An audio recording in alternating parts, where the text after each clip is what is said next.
भारत देश में 1986 में एनएसजी का गठन हुआ था, लेकिन यहाँ के लोगों का कहना है कि ये गांव मुगलों के समय का है, अंग्रेजों के समय का गांव है। क्या करा देखा क्या करा उसने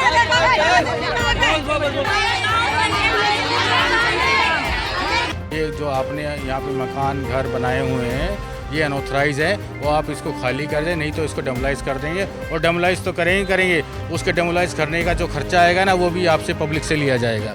हम यहाँ पैदा हुए और इतने बड़े हो गए और आज हमारे गांव को अनऑथराइज बता रहे हैं। बिल्कुल तो हम उठेंगे नहीं, यहाँ से हम मर जाएंगे। हमारे छोटे छोटे बच्चे हैं सर, पढ़ रहे हैं लिख रहे हैं, हमें यहीं रहना चाहते हैं, हमें उठाया नहीं जाए।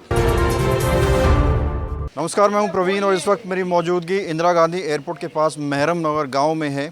महरम नगर गांव ईस्ट का ये इलाका है। यहाँ पर एनएसजी ने एक नोटिस लगाया है और इस नोटिस में कहा गया है कि 30 तारीख तक यहाँ जो भी संरचनाएँ हैं, मवेशी हो, पशु हो, मकान हो, दुकान हो, सब कुछ हटा लिया जाए, सब कुछ खाली कर दिया जाए, क्योंकि ये एनएसजी की ज़मीन है। भारत देश में 1986 में एनएसजी का गठन हुआ था, लेकिन यहाँ के लोगों का कहना है कि ये गांव मुगलों के समय का है, अंग्रेज़ों के समय का गांव है। 23 सालों के बाद भाजपा दिल्ली में लौटी और लौटते ही धुआंधार तोड़ाताड़ी शुरू कर दी। अलग अलग डिपार्टमेंट्स के नोटिस लगाए गए, डीडीए के, एमसीडी के, और उसके बाद घरों को उजाड़ना, झुग्गियां तोड़ना शुरू कर दिया। और इस वक्त मेरी मौजूदगी आईजीआई एयरपोर्ट के पास स्थित महरम नगर गाँव में मौजूद है। महरम नगर ईस्ट इसको कहा जाता है और यहाँ पर एनएसजी ने नोटिस लगाया है कि और कहा गया है नोटिस में कि इस पूरे गांव को खाली कर दिया जाए। जो आपके मवेशी हैं, जो घर हैं, जो दुकान है, जो मकान है, इस ज़मीन को खाली कर दिया जाए, क्योंकि ये सरकारी ज़मीन है। बड़ी बात ये है कि ये गांव जो है मुग़ल काल से बसा हुआ है, अंग्रेज़ों के समय का ये गाँव है और एक नहीं, दो नहीं, बल्कि कई सारी पीढ़ी यहाँ पर रह रही हैं। और इस गांव के तमाम लोग मेरे साथ इस वक्त मौजूद हैं। कैमरामैन एक बार पूरा रोल करके दिखाए। एक या दो व्यक्ति नहीं हैं, इस गांव के वो लोग मौजूद हैं जो इसी गांव में पैदा हुए, इसी गांव में बड़े हुए, इसी गांव में पढ़ाई की, और उन तमाम दस्तावेज़ों के साथ ये लोग खड़े हुए हैं जो ये साबित करते हैं कि ये ज़मीन कब्ज़े की ज़मीन नहीं बल्कि गाँव की ज़मीन है। और जिस संस्था ने नोटिस लगाया है वो संस्था इस गाँव के बसने के बाद यहाँ पहुँची है। बात करते हैं कुछ लोगों से। क्या नाम है आपका? जी, मेरा नाम मलकीत सिंह है। मलकीत जी, क्या कुछ नोटिस लगाया गया है और किस तरह का डर, किस तरह की दहशत गांव वालों में? सर, पहले तो ये नोटिस अभी हाल 1 से 2 साल के अंदर अंदर लगाए जा रहे हैं। पहले तो हमें ये किया कि भाई ये ज़मीन हमारी है, दिल्ली कैंटोनमेंट या मिनिस्ट्री ऑफ डिफेंस ने हमें हैंड ओवर कर दी थी, और इसके आधार पे हम लोग आपको ये बताना चाह रहे हैं कि आप अनऑथराइज जगह पर रह रहे हो और इस जगह को खाली कर दो। और अब नोटिस में नोटिस दिया जा रहा है कि आप एनएसजी ने दिया है? एनएसजी ने दिया, नेशनल सिक्योरिटी गार्ड। हाँ, तो ये केंद्र सरकार की एजेंसी है? केंद्र सरकार की मान्य एजेंसी है। हाँ। और इसका जो स्थापना हुई थी वो 84 के आसपास हुई थी, 1984 के आसपास। अच्छा, और ये गांव कब से है? ये गांव है सर मुग़ल कालीन, इसका 1700 ईस्वी से इतिहास है, मुग़ल काल से। आप गूगल या इंटरनेट में जाके देख सकते हैं, पूरा इतिहास उसमें लिखा हुआ है। तो नोटिस में क्या कहा गया है? नोटिस में ये कहा गया है कि जी ये हम लोग ना ये ज़मीन हमारे अंडर में है, और हम ये जो आपने यहाँ पे मकान घर बनाए हुए हैं ये अनऑथराइज है, वो आप इसको खाली कर दें, नहीं तो इसको डेमोलाइज कर देंगे। और डेमोलाइज तो करेंगे, उसके डेमोलाइज करने का जो खर्चा आएगा ना वो भी आपसे पब्लिक से लिया जाएगा। बताओ ये अन्याय कब तक चलेगा और कब कौन सहेगा और कौन पब्लिक भरेगी ने? अपने घर के तोड़ने का खर्चा कौन देगा? क्या नाम है सर आपका? मेरा नाम सोनू प्रजापति है, मैं गांव का ही रहने वाला हूं। तो ये बताइए सर, कितने परिवार गांव में रहते हैं और अब किस तरह का माहौल है यहाँ पर? यहाँ पर माहौल अभी डरा हुआ है। कुछ लोगों की इस नोटिस की वजह से कई लोग दहशत में है। एक दो अभी कुछ दिन पहले ही एक अटैक पड़ा हुआ है, वो अटैक पड़ा तो वो इसी माध्यम से पड़ा हुआ है। गाँव में बहुत बुरा दहशत है और ये सरकार हमारे से, ये ज़मीन हमारी है, ये इस पे उनका कोई अधिकार नहीं है। इस अधिकार के क्योंकि हमारे बड़े बूढ़े जो थे वो बेचारे उस टाइम अनपढ़ थे। 100 साल पहले की बात है, 1911 की, जब इन्होंने एयरपोर्ट के पास से उठा के महरम नगर के पास डाला था। महरम नगर के पास 1965 में जाड़ के 1965 में यहाँ डाला था। हमारे गांव के भोले भाले लोग थे उस टाइम, उनको जो इनके पास कागज़ थे सरकार ने उनको बेवकूफ़ बना के सोने की गिन्नी पकड़ाई और उनसे कागज़ ले लिए गए। कागज़ लेने के बाद उन जो हमारे पूर्वज थे उन बेचारे वो गरीब लोग थे उस टाइम। किसी ने वो गिन्नी बेच के सोने की पशु ले लिए, किसी ने गिन्नी बेच के अपनी बेटी की शादी कर दी, किसी ने गिन्नी बेच के अपना घर बना लिया। और आज ये आके बोलते हैं हमें कागज़ दो। हमारे तो पूर्वज अनपढ़ थे बेचारे, उन्हें पता नहीं था।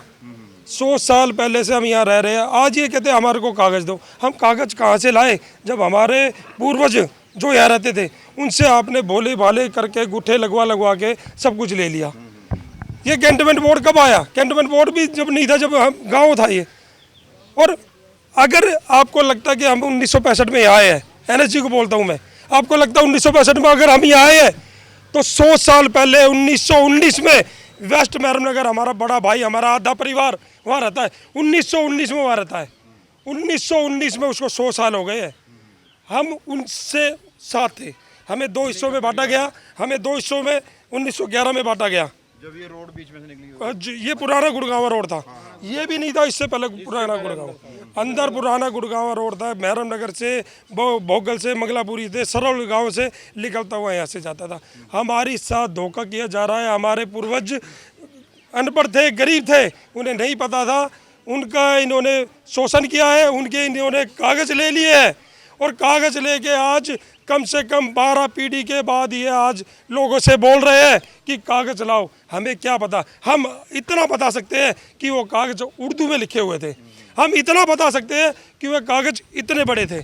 हम इतना बता सकते हैं कि इन्होंने हमारे पूर्वजों को गिन्नी दी थी, जो हमारे पूर्वज बताते हैं। आज मेरी माँ 80 साल की है, वो मेरी दादी जो एक्सपायर अभी गाँव में बड़े बड़े लोग एक्सपायर हुए, उन्होंने बताया था कि इतने बड़े बड़े भाई कागज़ दिए हुए थे, उर्दू में लिखा हुआ था, हमें कुछ पता नहीं था। हमसे वे कागज़ ले लिए गए, गुट्ठे लगवा लिए गए, सोने की गिन्नी दे दी। और सोने की गिन्नी में किसी ने गाय ली, किसी ने भैंस ली, किसी ने शादी की। तो ये जो तमाम चीज़ें हैं, जो दस्तावेज हैं, आप जब उसमें नोटिस में कहा गया दस्तावेज दिखाने के लिए, तो आपकी मुलाकात हुई, अधिकारियों से दिखाया है आपने? सर अधिकारी, ये इतने बड़े अधिकारी है, ये बात करने को राजी नहीं है। कल भी 100-150 लोग गए थे, उससे पहले भी 100, 150, 200, 400 लोग गए थे। ये बात करते नहीं है। ये चाहते हैं कि 4 आदमी आए, 4 आदमी की रिकॉर्डिंग करें, फिर दूसरे 4 आए, उनकी 4 आदमी की रिकॉर्डिंग करें, फिर 4 आए, ऐसे करके ये सबूत। क्योंकि देखो जब 4 अलग अलग जाएंगे तो चारों की अलग अलग भाषा होगी। क्योंकि जब माँ एक बच्चा पैदा करती है तो बच्चे भी एक जैसे नहीं होते।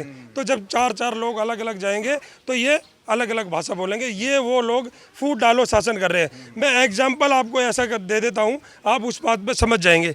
जैसे इन्होंने 1965 में जब महरम नगर से यहाँ उठाया था तो इन्होंने क्या किया, फूट डालो शासन करो। 130 घरों में से 60 घरों को मकान दे दिए, 60 घरों को मकान दे दिए, 70 घर बाहर रह गए। अब 60 घर इनके लिए तो बोल रहे सच है, वो सबूत है, उनके कोई नोटिस नहीं आ रहा। और जो 70 है वे देखा होगा। ऐसी कठपुतली कॉलोनियों में इन्होंने 3,000 घर टूटे थे, 1800 लोगों को घर दे दिए, 1200 को नहीं दिए। 1800 लोग सैड हो गए और 1200 अनऑथराइज हो गए। आज वही हमारे साथ फिर दोबारा किया जा रहा है। तो ये देखिए पूरे गांव के लोग यहाँ पर मौजूद हैं। उस तरफ कैमरा दिखाएं, ये बुजुर्ग महिलाएं, ये महिलाएं भी मौजूद हैं यहाँ पर। और आगे आओ ना, आप आगे आओ। क्या नाम है आपका? अमन कुमार जी। क्या कहना चाहते हैं जी? मेरा नाम अमन कुमार है जी। हाँ जी, ये गांव पहले अराइवल, जहाँ आज हमारा अराइवल है वहाँ था, वहाँ से उठा के परले गांव की तरफ उसको बसा दिया। 1965 में फिर इधर भेज दिया। हम यहाँ पैदा हुए और इतने बड़े हो गए और आज हमारे गांव को अनऑथराइज बता रहे हैं। बिल्कुल अनऑथराइज यूँ बता रहे हैं। 130 परिवार था, 60 को कैंटोनमेंट बोर्ड ने क्वार्टर दिया, बाकी 70 परिवार को क्वार्टर नहीं दिया गया। वे अनऑथराइज हो गए उनकी नज़र में। अब आप सर एक बात बताइए, आपसे एक क्वार्टर दे दिया, कल को आपके 4 बच्चे हो गए तो वे बच्चे कहाँ जाएंगे? एक क्वार्टर में रह सकते हैं सर? 10 बाई 10 का नहीं रह सकते ना सर। तो ये जो है अब कैंटोनमेंट बोर्ड कह रही है हमारे को, हमने जो है ये ज़मीन जो है लेटर में दे रखा कि 1986 में NSG के हैंड ओवर कर दी। अरे 1986 में बताओ, NSG आई, ये गाँव तो बहुत पुराना, 1919 से महरूम नगर इसका नाम था। लेकिन हम लोगों को जगह जगह भेज के, मतलब कभी वहाँ कभी यहाँ कभी वहाँ, मतलब कोई ये नोटिस लगा दिए गए हैं। अब आगे की आप लोगों ने क्या प्लानिंग करी है? इन केस बुलडोजर आकर खड़ा हो जाता है तो क्या सोचा हुआ है? हम मारेंगे या मर जाएंगे, गाँव नहीं उठा हाँ, क्या कह रहे हो? मारेंगे या मर जाएंगे पर गाँव को नहीं उठना देंगे। क्या मांग करना चाहिए? हम मांग ये करना चाहेंगे कि हमारे को अगर उठा रहे हो तो 5 किलोमीटर के दायरे में हमारे को जगह दी जाए और हमारे को मुआवजा दिया जाए। पहली बात तो हम उठेंगे नहीं, यहाँ से हम मर जाएंगे। हम उठेंगे नहीं, हम सब गरीब परिवार हैं, दिहाड़ी मजदूरी करने वाले हैं। हमारे छोटे छोटे बच्चे स्कूल पढ़ते हैं, उनकी पढ़ाई का नाश है। काफ़ी तो हमारे बड़े बुजुर्ग जो है, हमारी माँ है, बहन है, ताऊ है, उनको इससे इतनी पीड़ा हो चुकी है कि वो सो नहीं पा रहे रात भर। 2-4 को तो यहाँ पर एक 2 को तो अटैक भी हो गया है। इतने मतलब परेशान, हॉस्पिटलों तक में भी जा रहे हैं वो। तो इतनी मतलब परेशानी हमारे साथ हो रखी है कि हम बहुत ज़्यादा परेशान हैं। हम गांव नहीं छोड़ेंगे। क्या नाम है यहाँ पर? मेरा नाम रणजीत सिंह है। कितने समय से आप गांव में रह रहे मेरा जन्म ही यही 1956 से कितना पुराना गांव है ये बहुत पुराना गांव है। इसको ये अंग्रेज़ों के समय से है और हम दलित हैं। हम सब दलित हैं। दलित करके ये सरकार दलितों को आशियाना छीनना चाहती है। जो हमने राजनाथ सिंह, अमित शाह जी, रेखा गुप्ता, एमएलए दिल्ली कैंट और आपका ये बांसुरी स्वराज जी को चिट्ठी दिए लिखित कि आप हमें न्याय दीजिए ताकि इस गांव का उद्धार हो सके, दलितों को न्याय मिल सके। हम ये चाहते हैं कि हम शांतिपूर्वक चाहते हैं, हम सब ये चाहते हैं कि हमें 5 किलोमीटर के दायरे में बसाया जाए ताकि हमारा रोज़मर्रा काम और हमारे बच्चे शिक्षित होकर के यहीं पढ़ें। और ये हमारा मुगल काल से हमारे ये गांव है, मुगल काल से, और अभी तक हमारी ना ही सांसद की नींद खुली है, ना ही हमारे एमएलए की नींद खुली है। किसी भी नेता ने अभी तक ये आके नहीं देखा है, ना ही हमारी सांसद ने, बांसुरी स्वराज जी ने। किससे मुलाकात हुई अभी? किसी से कोई नहीं आया। हमने सबसे टाइम लेने की कोशिश करी, किसी ने हमारे को टाइम नहीं दिया। हमारे जिले की जो कि सांसद है बांसुरी स्वराज, उन्होंने आज तक हमारे को टाइम ही नहीं दिया। अच्छा, तो क्या कहना चाहेंगे सरकार को, क्या मांग करना चाहेंगे? हम यही मांग रहे हैं, हमें ना उठाया जाए, हम यही रहना चाहते हैं सर। ये हमारा मुगल काल का गांव है, ये कोई नया गांव नहीं है हमारा कोई। हमारे छोटे छोटे बच्चे हैं सर, पढ़ रहे हैं, लिख रहे हैं, हमें यहीं रहना चाहते हैं। हमें उठाया नहीं जाए। हमने कैसे तैसे पेट जून बांध के अपना घर बनाया, अपना आशियाना बनाया, ऐसा हमें उखाड़ दोगे तो हम कहाँ जाएंगे अपने बच्चों को लेके? हमारे तो 1 महीना भी ना हुआ, हमारी दुरानी खत्म होगी इसी अटैक पे, इसी चक्कर में। 1 महीना नहीं हुआ अभी तक, 1.25 महीना तो बहुत दूर है। हम कहाँ से जाएंगे? उन बच्चों को कौन पालेगा? हमारे को क्या पालोगे उनको? तो गांव वालों से हमने बात की, महिलाओं से बात की, लोगों से बात की। उनका कहना है कि मर जाएंगे, कट जाएंगे, बुलडोजर के आगे लेट जाएंगे, लेकिन जगह खाली नहीं करेंगे।